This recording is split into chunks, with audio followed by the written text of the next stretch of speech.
not get on an episode. Oh, well, Oh, yeah. Please join us. I got to try. Yeah, for sure. The only problem is that we don't go live till like 11:15. Nah, it's fine. I don't mind. That's actually good for me because I missed like the first half hour rule.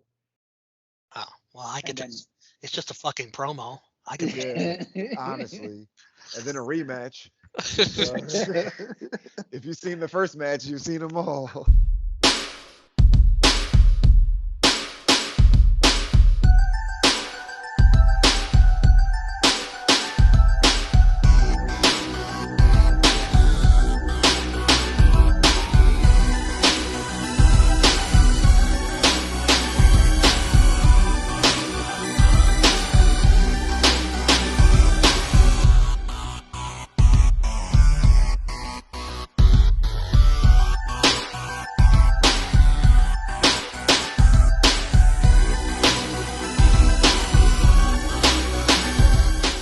Welcome everyone watching on the True Heel Heat YouTube channel to another edition of NX3 Romeo, Ness, Chris G. On this week, we've got a lot to discuss. Ness is already laughing. Ness, it is the three-time baby making champion. How are you doing and why are you laughing already? What's going on? Because there is a lot to talk about regarding NXT, but we got the whole show to get to all that, guys. True Heels, what's the deal? Three-time baby making champion back with another interesting episode of NX3. Hey, he's piqued my interest there when he says he's interesting. And also joining us, the marijuana enthusiast, Chris G. Well, yeah, back here for another episode. Another solid episode of NXT. Hopefully we get another solid episode of NX3. Oh, well, there's always a solid episode of NX3. There's never a dud. Never. If you've been following us since the beginning, you already know. And if you have not been following us since the beginning, first of all, shame on you. And second of all, make sure you like this video. You comment. You share. And you, of course, subscribe to the True Heel Heat YouTube channel. Hit the bell for all notifications so you don't miss a video when we go live or when we drop a video on the True Heel Heat YouTube channel. Guys, let's talk the July 27th, 2021 episode of NXT taped from the CWC and on Sci-Fi. Hope you got Sci-Fi in your cable package. If not, shame. The Olympics are on. That's why it was on Sci-Fi, and that's why the ratings showed. We'll get into the ratings later. NXT started with Oney Lorcan and Pete Dunne versus Tommaso Ciampa and Timothy Thatcher. Fun match. Crowd was really into it for being the third hour of a taping. Towards the end, the returning Ridge Holland interfered on the outside. Pete Dunne wins with a bitter end on Ciampa. Holland and company beat them up and stand tall. What do you think of this match, and what do you think of the return of Ridge Holland and his teaming up with Pete Dunne and Oney Lorcan? I'm actually confused, to say, because the reason why Ridge Holland was out all that time, he faced Oney Lorcan, and he snapped his ankle. So now he comes back. I completely forgot about that. Yeah, now they're just a team again. I don't want to jump too ahead of what happens in the show, but fuck it, I'm going to jump up there. Go ahead. I forgot who the interviewer, the backstage interviewer. She's like, yeah, you guys are teaming together. You want to tell us anything about it? And he's like, no. I'm like, well, why the fuck don't you want to tell us about it? The last time we seen you in the ring was against Oney Lorcan, and you got injured. So how the fuck did this come about? I would like a little bit more explanation. You must not be high, because I'm impressed that you remember that. No, yeah, because I'm like, yo, this guy hasn't been around, so I Googled it. And I'm like, yo, when was his last match? And they were like, ironically, it was Oney Lorcan. So I was like, holy shit, that's crazy, because they were on opposite ends, but now clearly that's not the same as present day. So I would like to see, how that came about. Clearly they don't want to do that because he's already like, no, you don't need an explanation. Oh, okay. My apologies, Mr. Holland. But yeah, the match was great. Definitely a good opener. Didn't expect it to be the opener, but these guys definitely put on a good match. And it keeps Ciampa and Thatcher strong too. You know, a behemoth like Ridge Holland, you know, come take these guys out. There's you know, you don't lose no honor in that. So keep these guys looking good. Chris, your thoughts? Well, Ridge Holland, man, first of all, it's good to see him come back after snapping his ankle like that. That was ugly. Yeah, and he looks like a beast. He looked like he's in better shape now that he's come back. And I don't know what the recovery time is on that, but it seems kind of like it came back a little fast. Yeah, that's what I'm thinking too. Because I mean, an injury like that, the way that man was screaming after his ankle snap, I didn't see him coming back anytime soon. But it's good to see him back. It's the old Kevin Durant mentality, man. If you can't beat him, you join him. Only snap my ankle, so I'm gonna get on his team and just snap somebody else's ankle for him. You know what I mean? So, but I really enjoyed this match. It was a fucking chop fest. Only Lorcan, Timothy Thatcher were just slapping the shit out of each other at one point. This felt like a takeover opener. I wish we would have got this as a takeover opener, but beggars can't be choosers. I still like the match. I got a lot of notes on this. First, Ridge, dead ass to me, looks like Pat McAfee on steroids. Did you guys see it? I saw it. It looks like Pat I do now. was a defensive end instead of a kicker. That's it. To me, this is a nice 3-man group, 4-man if Danny Burch gets to come back. But they still need someone on the mic. I haven't heard enough from Ridge to know if he's that guy. I have a couple ideas. Number one, I would end NXT UK, finish it, get rid of it, and have Nigel McGuinness talk for these guys. Or if you want to keep NXT UK, or I know Walter, I know you want to keep it, get someone else on commentary, get Nigel McGuinness back to the States, and have him talk. That would be nice. Or how about Wade Barrett? He could do double duty, commentary, and be like a heel manager. Use more Wade Barrett. Wade Barrett could talk. 2 ideas for me. I'm all for Wade Barrett, but I don't think it'll happen. Yeah, we already. No, I'm not even going to say that. Do you agree they need someone to talk for them? Or you think Pete Dunne or can do it? I think Dunne can do it, honestly. I don't know. I haven't been. Lorcan doesn't even talk half the time. He barely says anything. He only tweets. Only Lorcan is a Twitter guy. Yeah, he tweets. He don't even talk. He's a keyboard warrior. But I think they don't have to get much of a message out where they could like literally hold their own these 3 guys. They don't have to say much. Talk with their fists. Ciampa and Thatcher need someone to even the odds. I can't think of anybody that matches their style. It's just going to be someone random like Bronson Reed. Watch. Hit Row backstage talking shit to Legado. Did you like their attempt at Spanish, Chris? I did. I really enjoyed it. Here? Yeah. I mean, I can't remember what the fuck they said, but BFAB sounded good, and so did Top Dollar.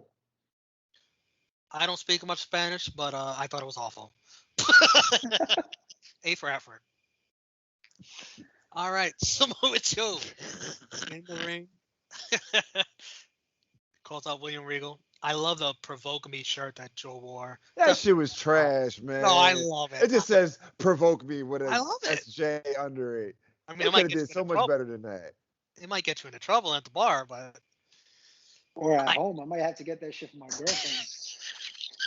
This is the way I look, babe. Fucking do it. Provoke me. Oh my God. Angry Joe. I love Angry Joe. Sets up a table and chairs very angrily. And then has his resignation from management for William Regal and also a contract to be reinstated on the active roster and to take on Karrion Kross at TakeOver 36 for the NXT Championship. Regal signs it. The crowd chants, "Thank you, Regal." Great intensity by both. And, of course, as always, great facials from William Regal. Anything on this, Ness? I just got to say, you were right. At the end of the day, you were right. You said this was going to happen. We're going to get Joe back in the ring.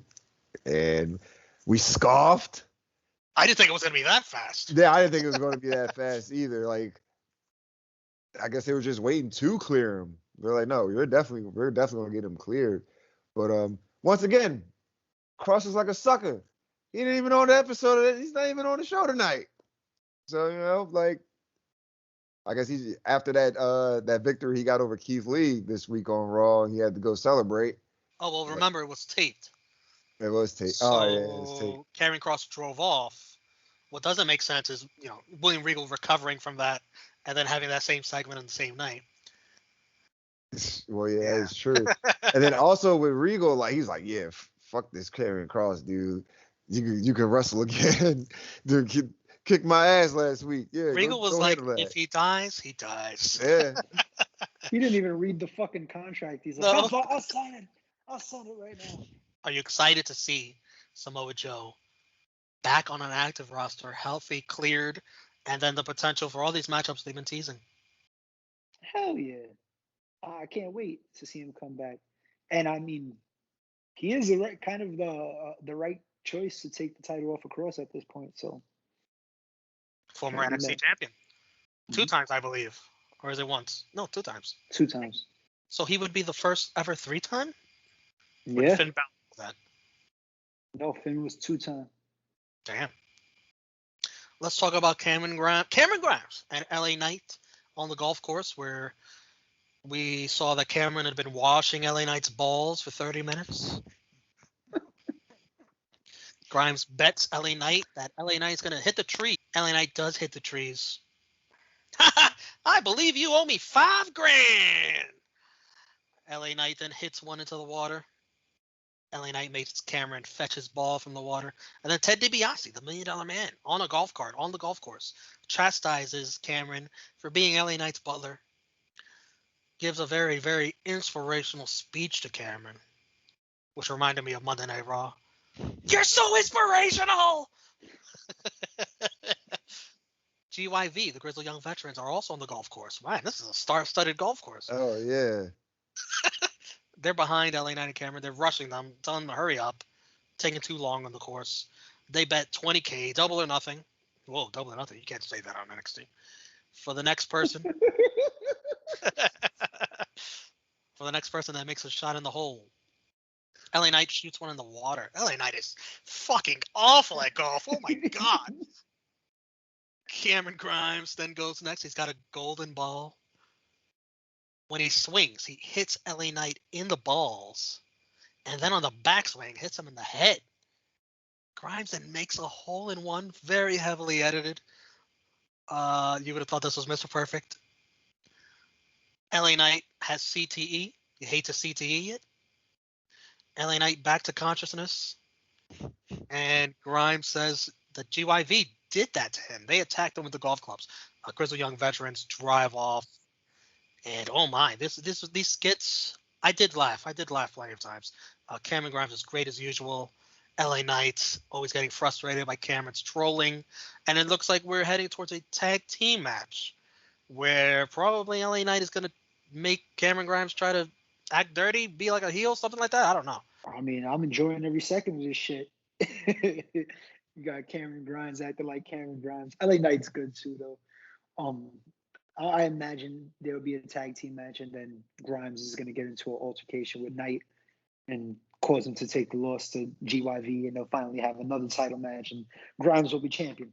But I'm enjoying every segment that they're putting out until we get there. Actually, my favorite parts of the night, honestly, it was the most entertaining.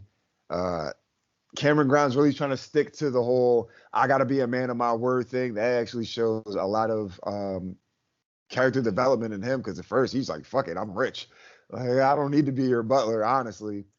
And he says, like, yeah, man, I gotta stick by my word. Very baby face. Yeah, very, very baby face. And then you got Ted, pulling up on the go-kart. He's just like, yo, look at you, man. Like, what's going on? You're born to be a champion. This isn't you. And he's just like, man, Ted, I thought you would be upset with me if I didn't stand, by my word and I didn't go through with this. And he's just like, no, like, I know you're going to do bigger and better things. You're championship material, so leading to the tag match. We doing predictions on who's gonna win. I don't even think they announced the match yet. So Oh, we'll yeah. wait till Well, they announce it well, officially. when it comes down to it, Cameron's gonna stick up for himself. Finally, I I don't know. I do kind of feel like this is kind of rushed, but maybe they got it like they're gonna. I don't know, not really rushed, but I don't. I honestly I don't know the terminology I want to use for it. At the moment, it kind of does feel right, but they're moving it along pretty fast. I thought it was going to like kind of draw out a little bit more of the whole Butler thing. He went from a butler, now he's a caddy. Is he going to be a chauffeur next week? Like, because that's not all what a Just butler is. He's just a butler's just the guy that just cleans your house and gets you food for the most part. Like now he's just doing a whole lot of shit. how But long is this for? Like, is this till yeah, takeover? that's what. Yeah, so but maybe we start to Does he see get the. fired if he doesn't do it? But I mean that works out for him, and he'll probably Yeah. get a title shot out of out after the fact. He goes somewhere like AEW. No, That'd be I, nice. it's very subtle, but I like the change in voice that Cameron Grimes does when he's very serious, talking to Drake Maverick or Ted DiBiase, and then when he's talking to LA Knight, he turns the volume all the way up to 20. He's like, "I'm gonna troll him." yeah, Completely different voice. I like that. It's very subtle. And the best, speaking of voices, the best part of the skit was when he was doing the golf commentary during his backswing. He kept it very like NBC sportscaster like. It was good. Next up, we had the continuation of NXT Breakout Tournament. Carmelo Hayes versus Josh Briggs. And of course, this was my pick for the tournament. Josh Briggs versus Chris G's pick for the tournament, Carmelo Hayes. But if you remember last week, for this match, we both picked the opposite guy. We went against the pick of the tournament, which is really stupid of both of us. Or really smart, really intelligent, because either way we win. I don't know. Mello was a banger theme, I thought. yeah, You guys hear that? yeah. I liked it. Yeah. And Duke Hudson was on commentary. Carmelo wins with a famouser, I want to say, off the top rope. And I thought probably the best match so far in the tournament. And it'll be Duke versus Mello in the semifinals. Do you guys agree this was probably the best match of the tournament so far, Chris? Yeah, I mean, none of the matches have been really crazy. This match wasn't too bad, but it still wasn't anything spectacular. Yes. Yeah, I enjoyed this match. I thought it's in contention. It's I even think that the first match with Jigman Hiro Yeah. And Chase, I think that was fun. That was really impressive. But this was an actual like competitive match. There was actually some back and forth of damage being done by both opponents. It wasn't just like one-sided. So I can definitely see an argument for that. Next up, we had Raquel, the NXT Women's Champion, addressing the women's division. Brags about everyone she has dominated. And Dakota Kai alongside her grabs the mic and starts dishing out some subtle hints. Maybe you saw it coming, maybe you didn't, but Dakota says the women's division is the greatest because of one woman. She asks, who is woman enough to challenge Raquel at TakeOver? And then she says, as long as she has Raquel's back, Raquel will always be champion. And Raquel goes to celebrate in the corner like an idiot, turning her back on Dakota Kai. Dakota didn't have her back. Dakota then kicks her right in the face with that haluva kick. And a big pop from the crowd for the turn. What kind of turn is it? Yeah, they were just happy to see something happen. I suspect heel, even though it's kind of babyface to me. I like Dakota Kai way more than Raquel. Dakota raises the belt, cheers. Chris, what do you think? I think I gotta go back into my little fucking pocket of I don't know who's heel or face. This is like the fourth or fifth time weeks in a row. Yeah. I'm picking Dakota out, and I'm gonna put her in my heel pocket because I think that was very heel. For Raquel, we're gonna leave your ass in here because I don't know what you are yet. So that pocket's still full, but at least we know Dakota's a heel. So I mean, we seen it coming. It happened. It's here. Okay. Let's Did you like the way it was done? I mean, I guess that was really the only way you could do it. I couldn't see like a fucking anything. No Sean turning on Marty type shit, you know. So it's like, I don't know. Oh man, you took us way back. Yeah, true. We went back into the boys and girls, kids. Google, YouTube, Shawn Michaels, Marty Jannetty, Barbershop. If you haven't heard of it before. But it wasn't on that level, and I didn't expect it to be on that level. That's how'd you think of this? How this was executed? I definitely saw this coming a mile away, but we've been claiming for this to happen for as long as pretty much Raquel has the NXT Women's Championship. We already knew that Dakota was going to turn on her. It just wanted to see like how long it was going to play out. They've had other issues with other talent in their division, but at the end of the day, it was always going to come back to those two. You know, she's coming out to address the women's division. Who else is there to address? You beat everybody. What was the point of even coming out to say anything to anybody because you beat them all? The one person you didn't beat is on your team. You know, it's supposed to be your backup, your best friend, you know. And she's just like running down. What woman can come out and step to Raquel? I thought she was just going to turn around and say me. You know, I thought she was going to take the high road. Oh, no. She took the low road. The lowest road of them all. That's where the heel comes in, yeah. Yeah, so like that's maybe we could get some identity from her and then being a heel from that. But overall, I think it was good execution. Definitely seen it coming, but I did enjoy and appreciate the execution of it. Guys, in the comments, I am so interested to know: are you Team Dakota or Team Raquel? I am very interested to see how people watching this are going to fall in line for this. Do you guys want to declare what team you're on yet? Or do you want to see it play out? Now, do you mean what team of the person rooting for? Oh, yeah, I'm Team Dakota. I'm Team Dakota. Oh, man. Of course you are. Way too much pressure on me, guys. I'm Team Dakota. Cap Coda. I mean, I don't think she's going to win. But that's what I'm rooting for. You never know. Oh yeah. It makes sense. Who knows Raquel better than Dakota? It makes sense. You could get away with it.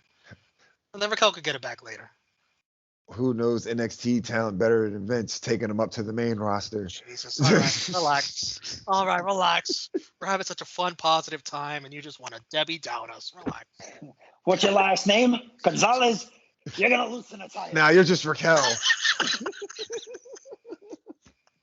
Yeah, now your name's just Raquel. They had a backstage segment with Io Shirai and Zoe Stark, the NXT Women's Tag Team Champions, in case you forgot. Zoe wants to build a relationship with her. Io says, like the fans, no thank you. Zoe insists, and Io says, I don't like you. Zoe says, trust me. Io says, okay, fine. This was like 30 seconds long, but I liked it. I love Io Shirai's little English that she knows. And she's just like, she hates her. And you can have a little fun with these two if you take your time. Keep going with this. I don't know. What do you think? I enjoyed it. It was short, sweet, to the point, and it's given us the character development of them as a team. They just joined forces. Yeah, they just joined forces and then won the tag titles. Like there was no build up to it, nothing a lot. But the little interactions that they do have, all right, I respect you, I don't like you. We don't have to be friends. We can go out, strictly get the job done, and go about our separate ways. That's Io's mentality. Zoe Starks is like, she wants to be on the same page as Io. You know, she even told her, like, you don't have to train by yourself. We can train, like, we're partners. We train together. Io ain't trying to hear that shit. Now, let's see where, you know, the point in this story comes where Io starts to give into Zoe Starks, you know, wanting to be a team, just like do things together, train together, be on the same page as an overall cohesive unit. Chris, do you agree? Is it a much needed injection and personality for these two? Hell yeah, because like we still haven't seen much personality from Zoe yet, who we obviously know is good in the ring, And the same, I mean, we kind of know the gist of the personality of Io, and we know she's good in the ring, but it's always good to see more. I kind of want to see like a bonding skit with these two. Like I could see them on a roller coaster and fucking Zoe's having mad fun, and then Io's just with an unfolded mad serious on the roller coaster. Some shit like that would be entertaining. Triple H, Mr. Levesque, I'm sorry. If you're watching this, which I know you are, I know you watch NX3, take that idea and run with it. It's awesome. It's beautiful. Something like that. And send me a fucking title while you're at it. And a check. I was gonna say, yeah, check. Yeah, that's the most important. You know what? I just want the picture. I just want the picture with Triple H. Like if I just want to match in NXT. That's it. We see Mandy Rose talking backstage to Gigi Dolan and Jabroni Jane. Did you call it Jabroni Jane? That's right. What's her name? Jane something. Something Jane. JC Jane. JC I don't even care what her name is. She's, man, this was a nice segment. Yes. Anytime I say Mandy Rose, I have to say Mandy Rose, Mandy Rose, Mandy Rose, Mandy Rose. As I drop she had a hell of a lot of beautiful photos on Instagram this week that I'm just dropping on the screen right now. They are absolutely fucking gorgeous. Mandy tells the cameraman to scoot. Looks like we're gonna have another little women's stable here. Do you like this for Mandy? With Gigi Dolan and Jabroni Jane? Forget it. I'm with it. I don't know. Is she gonna wrestle or is she just I think they could be like little Mean Girls kind of thing. Haven't we seen that done before, like an Impact? Yeah. TNA? We've seen it done in NXT with Sasha. Yeah, with the I forgot the name of their group in NXT. Fuck. That's so long ago. Charlotte, Sasha, and who was the other one? Shit. Summer Rae? Summer Rae, yeah. Two of those went on to much better things. And I think with this group, Mandy and Gigi can go on to much better things. Yeah.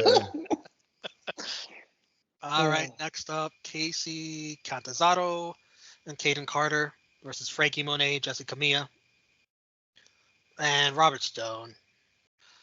Ruins Frankie Monet's momentum, throwing his man purse, his merce, at her, yelling to go for a finish. No shit.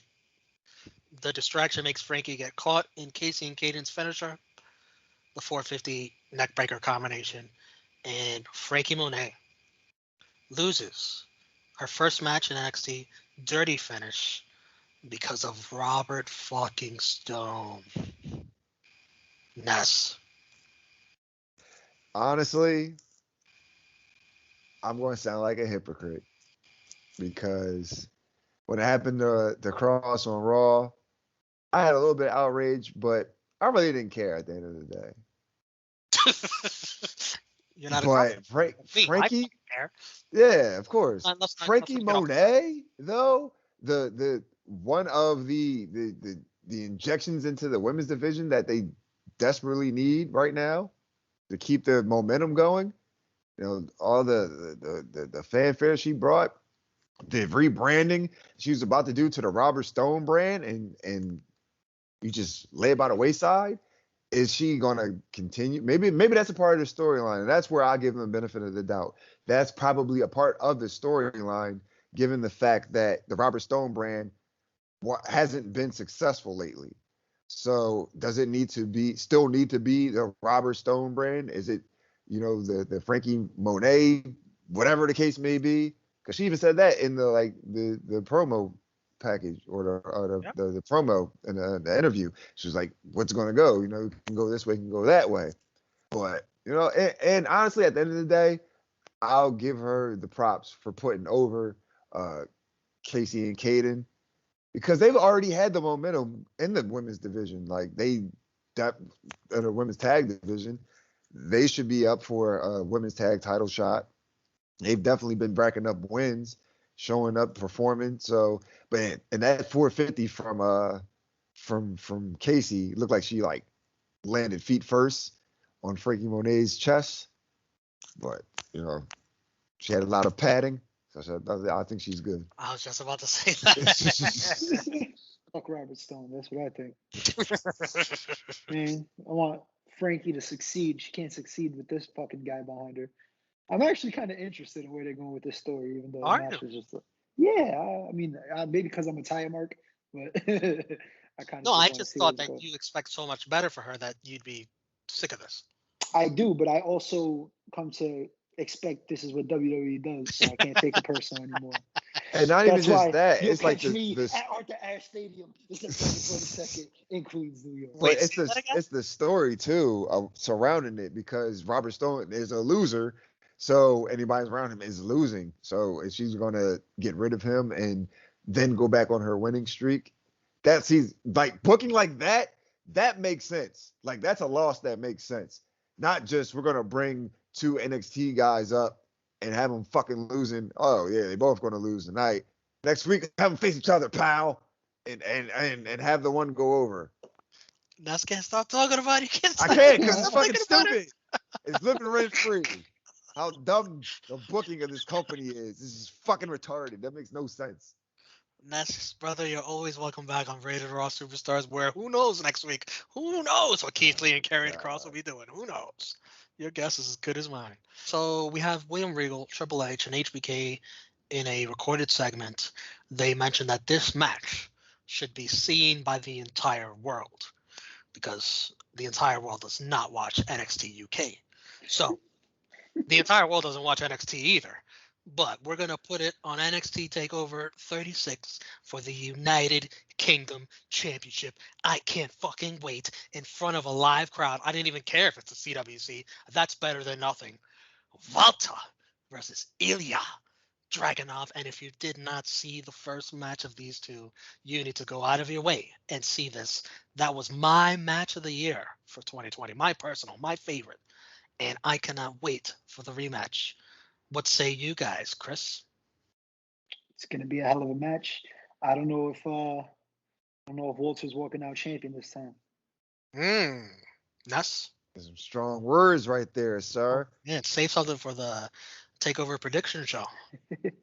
That I give him props for giving him this match at this stage or the TakeOver. You know, I kind of figured that was going to be the announcement after the match was postponed. Yeah, these guys deserve it. Put it on. I'm not going to try to attempt to make any predictions right now. But I got a prediction for you. Match of the night at TakeOver. Oh man. That's a spoiler. Well, the way it's looking right now, yeah. The way it's looking right now, definitely. We had Imperium versus Hit Row. Wild and Mendoza take out Swerve, watching on the outside. Top Dollar then bulldozes both of them. Walks up the ramp. Santos Escobar's there. And all that distraction.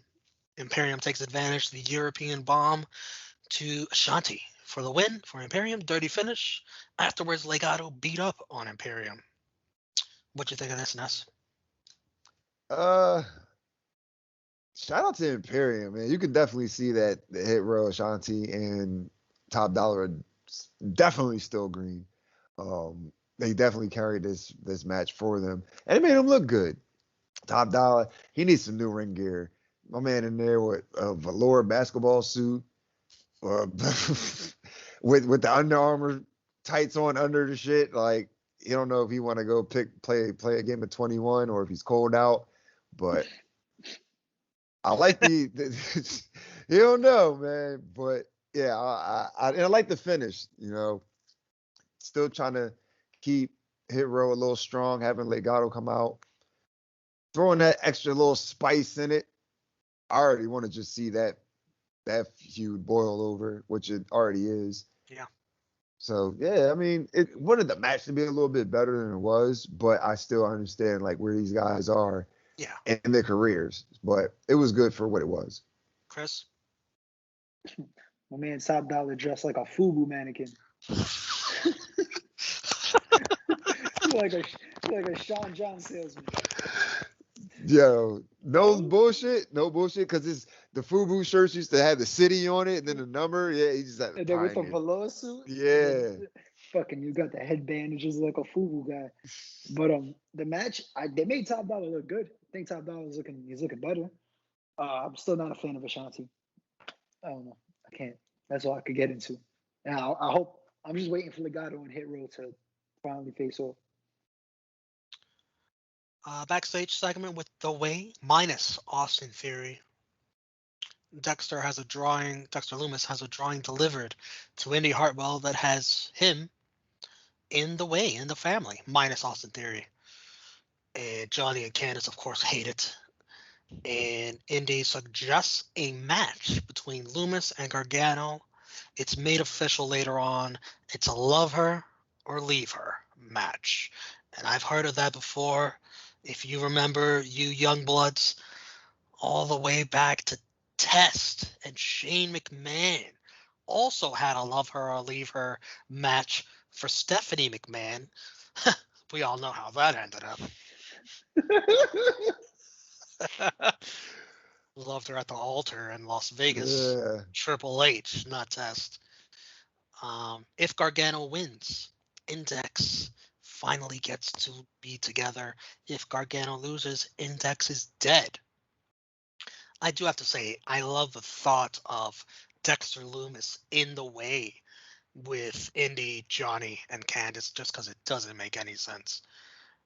I don't know. I guess Austin Theory has to be main roster bound the way they're doing the storyline. It just seems like it's gone. Ness? Yeah, he's over it. Over that last loss. And he's just like, look, this things ain't going the way they ironically, things ain't going the way that they used to, you know. Indy doesn't give a fuck about nobody but Dexter. She just wants Dex in her, pretty much. Candice isn't getting through to her anymore. Who knows? Johnny might just go full on babyface because that's pretty much how they had him booked against Cross. But I don't know. I want to say it's run its course, but it looks like the way it's probably done. No, I don't think it's done. I think Dexter Loomis is gonna beat it. And I love how Johnny said. But you just said that don't even make any sense. No, but that's why I love it, because it doesn't make any sense. I love how Johnny said no chance, and then Candice very quietly said in hell. Chris? I see there's two ways, because I do feel like Theory is main roster bound. He's doing main event tag matches with fucking Harry Smith. Yeah, Theory's gonna be drafted to SmackDown or Raw sooner or later. But I want to see Dexter Loomis in the way, right? But then you could also just have Gargano win and Indy just leave the way and just end up going with Dexter anyway. So then you do break apart the way. You have Index, and then you could just focus on Gargano and Candice. So and you could do an intergender ways. tag match between the two teams. Yeah. Oh yeah, you could do that too. So I don't know. You can go either way. Main event time: Adam Cole versus Bronson Reed. Adam Cole with a nice Panama Sunrise on Bronson Reed. Reed misses the tsunami splash, and Cole with the last shot for the win. Afterwards, Kyle O'Reilly attacks ruthlessly with a steel chair on Adam Cole to very, very loud, audible boos. And Kyle with a brainbuster on the steel steps, just like Cole did to him before. Karma is a mirror. Now, was that a heel turn, or was that just Kyle O'Reilly being a badass and returning the favor? The CWC loves them some Adam Cole, baby, no matter how much of a dipshit he is. Ness? I don't know, man. Definitely. Adam Cole and Kyle O'Reilly, like, where are we gonna take it from here? You know, they've pretty much hit every aspect of a match they could have, almost outside of like a cage match, and I hope that's not where they're going next. But this, honestly, I really wasn't feeling this match like that. It was all right, but you guys know how I feel about Bronson Reed, Yes, and that was.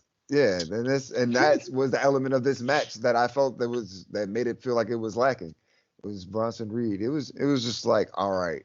It wasn't anything spectacular, nothing to write home about. Yeah, they didn't really let Bronson Reed go like he could go in this match for some reason. Yeah.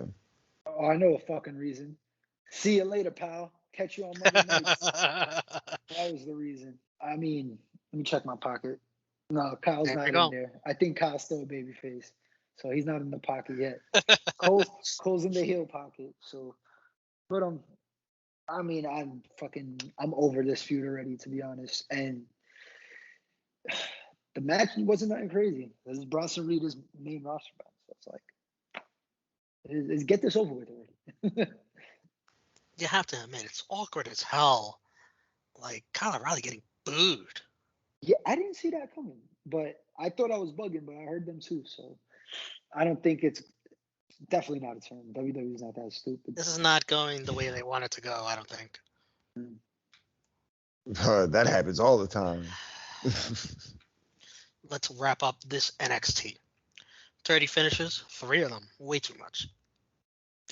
The rating, very, very poor. 520,000 viewers. Of course, they're taped. Spoilers were out. Of course, the Olympics, that takes away viewers.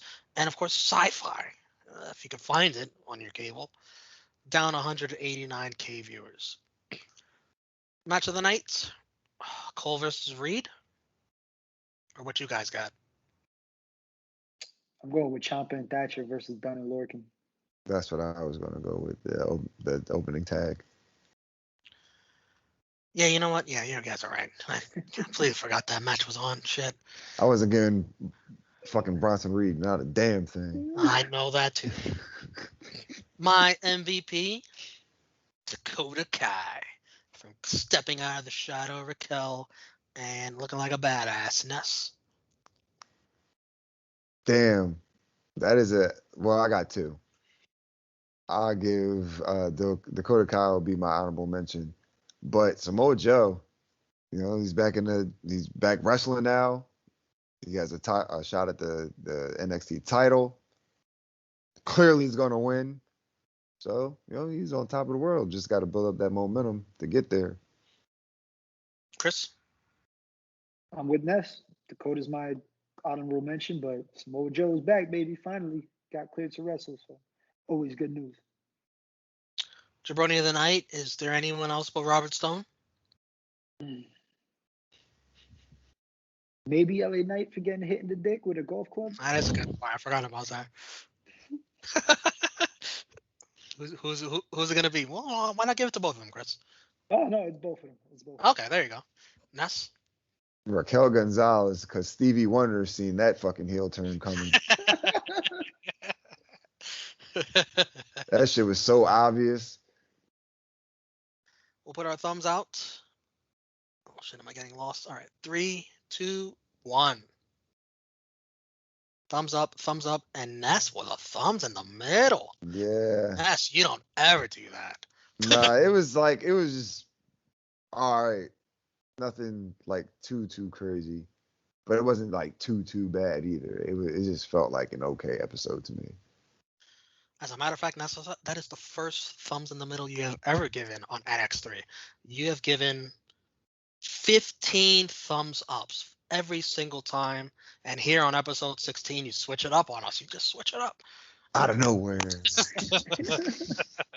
And as for our picks and predictions for this edition of NXT, I went 2-1. Ness went 3-0. Chris went 1-2.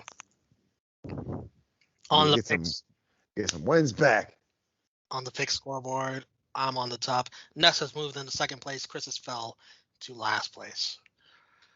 What a fucking surprise. Next week, plenty of matches advertised. Finally. Jeez. 2 weeks in advance, too, because this was taped. It'll be number 1, Bobby Fish versus Roderick Strong. I got Roderick Strong. Ness? I got Roddy. Chris? I'm picking whatever you guys are picking this week. That's no way to catch up. Chris fails at math. Loomis versus Gargano. Loomis has to win. Has to. For the storyline, right? Unanimous? Yeah. Absolutely. Joe Gacy versus Trey Baxter in the Breakout Tournament. I am going to go Gacy. Chris? Did they say who is going up against them next? No, because they still have another match. No. They face the big guy. What's his name? Adonis. Odyssey. Honestly, Alright, so I'm going with Joe Odyssey Gacy. Jones. I'm going with Joe Gacy. Ness. Yeah, I'll go with Joe Gacy. Now, Ness, do I have to remind you who your pick was for the entire breakout tournament? Yes, please. Trey BAXTER. Oh fuck! I'm definitely going with Trey. Damn, I want him to win, but I don't. Yeah, fuck that. I'm riding. Yeah, I'm riding with the home team. I'm going with Trey BAXTER. Especially, I'm changing that. I'm going with Trey Because me BAXTER. and Chris went against our picks. Yeah. Don't do it. Stick with your gut. And finally, Hit Row versus Legado. I will go with Hit Row. Ness. Hero. Chris. I'm gonna go with Legado. Oh. And if you don't know, now you know. All right. Ness, where can everyone find you? You guys can follow me on Twitter and Instagram at skinny__Kravitz, right here on the True Heat YouTube channel. Fusion of Honor with Stat King. Blunt Impact, RIP Joints and Jabronis with Chris G. NX3 with Chris G and RAC and The Place to Be. And you can hear me on True Toxicity. Boom. Chris. You can find me on Twitter and Instagram at True Heel Chris G. Right here on the YouTube channel, True Heel Heat. Blunt Impact, Joints and Jabronis retired for now. Might make a comeback. You never know. NX3, of course. True Toxicity when we come back. Roundtables. I'm here. I'm staying here. You know where to catch me. And you can follow me, The Pride of NY, on Twitter and Instagram. Right here on the True Heel Heat YouTube channel, True Rewind. Every Monday, me, SB3, Drunk Guy JJ go over the Monday Night War. WCW versus WWF Raw. NX3, as the boys mentioned. Well, Rated Raw Superstars live every Monday. Or I want to say every Monday. Drunk Guy JJ says not every Monday, but I'm going to say every Monday. 11:15, 15 minutes after the show ends. Check us out. Check out our watch-alongs for AEW Dynamite. If you really hate NXT, watch AEW. The better show for now. Check that out. We'll be live next week. Also, guys, tonight, these guys fail to mention it. They always forget. They're not even high right now.